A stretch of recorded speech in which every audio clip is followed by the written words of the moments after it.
Hi, welcome back to engVid. Today's lesson we are looking at persuasive devices.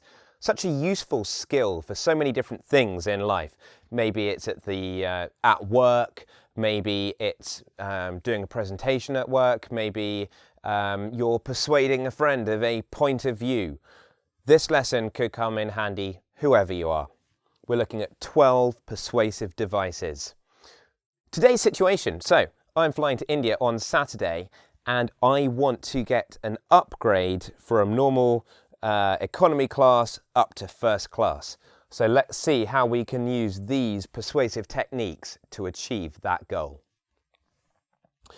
First off, empathy. Empathy is getting someone to see your point of view, getting someone to understand where you are coming from. Get them to see your POV, short for point of view. So my example that I have come up with, you must understand our baby won't sleep if we are in the economy section. I'm getting the person to try and see things from my side. Next technique, shock.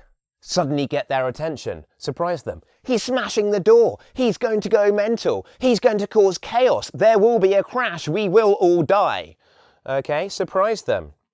Twist, get them to suddenly see things from a new point of view. Get them to rethink. For example, do you want your passengers to be screamed at for 10 hours?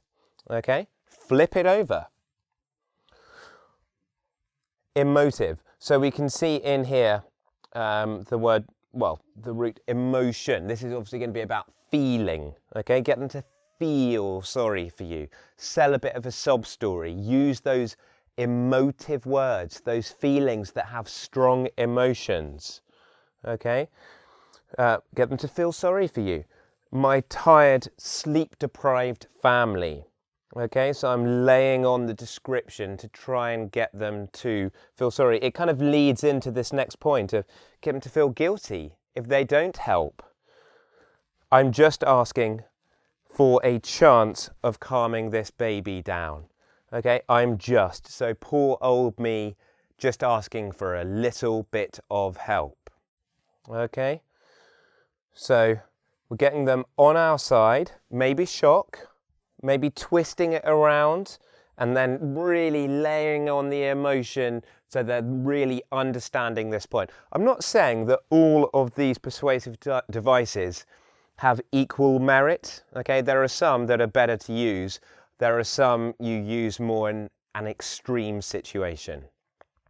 Okay, obviously the strongest thing when you're being persuasive is to make sure that your ideas, your reasons are really strong. The devices are kind of the cream on the cake. Flattery, another quite naughty technique. This is where you are paying compliments. You may wish after this video to watch a couple of my other videos which I've made on compliments and criticism. So flattery, an example here. A professional person like you, a professional understanding person like you must see that it's clearly the right thing to do to put us in the first class section of the plane. If they don't do that, maybe you can threaten them. So threat is where you say something and if they don't do that, it's going to be trouble. Threat. Example. Let me talk to your boss. Okay? Let me talk to your boss. If they don't do something, there's going to be a consequence. Rule of 3. Now we saw this in the Shakespeare, I think it was the insults lesson where we have, actually no, it was the Shakespeare compliments, the Shakespeare chat-up lines where we have 3 things in a row. The rule of 3, it's a list of 3 reasons or qualities.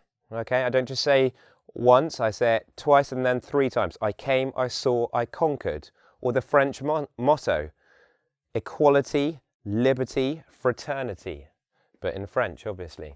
Okay, so the rule of 3. My example in this situation, it would provide reassurance, comfort, and support. So when we reassure, we are putting that good feeling back into someone. Yep, back in. When you assure, you're telling someone it's okay. When we feel reassured, we're feeling okay again. Comfort, support. Okay, they're all three quite similar words, but the rule of three, I'm just saying it in a slightly different way each time. A rhetorical question. A rhetorical question is a question that does not expect an answer. Example, surely you can help me. So, a rhetorical question is quite a nice way of having a change in an argument. You're coming up with these different reasons. The rhetorical question puts a pause in because it's, well, where's the answer? Repetition. Please, please help. Yep. The second please there, repeated, adds to the sense of desperation and urgency with which we need this help. Okay. Another way you could try is by trying to strike a deal with the person. Okay, so a deal is an agreement. What's in it for them? How can they benefit from helping you? If you help me, I'll help you.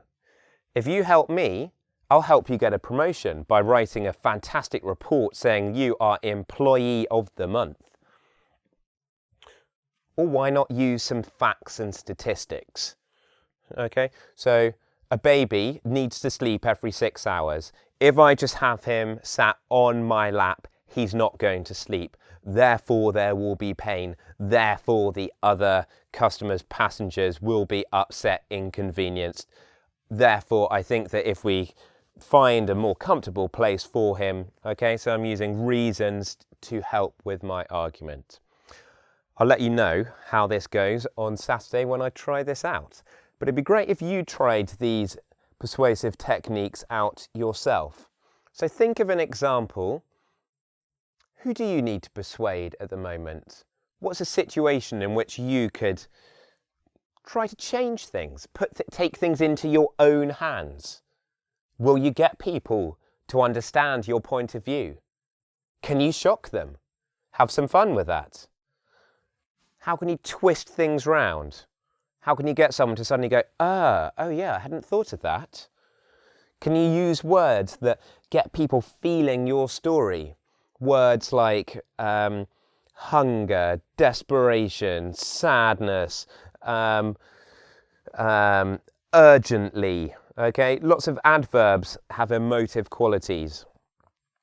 Can you get them to feel guilty if they don't help you? Charm them, pay them compliments, then get in and tell them what you need. Threaten them, but in an unintimidating way. Be,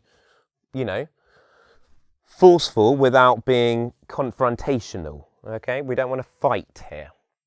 Rule of three. List 3 reasons or qualities.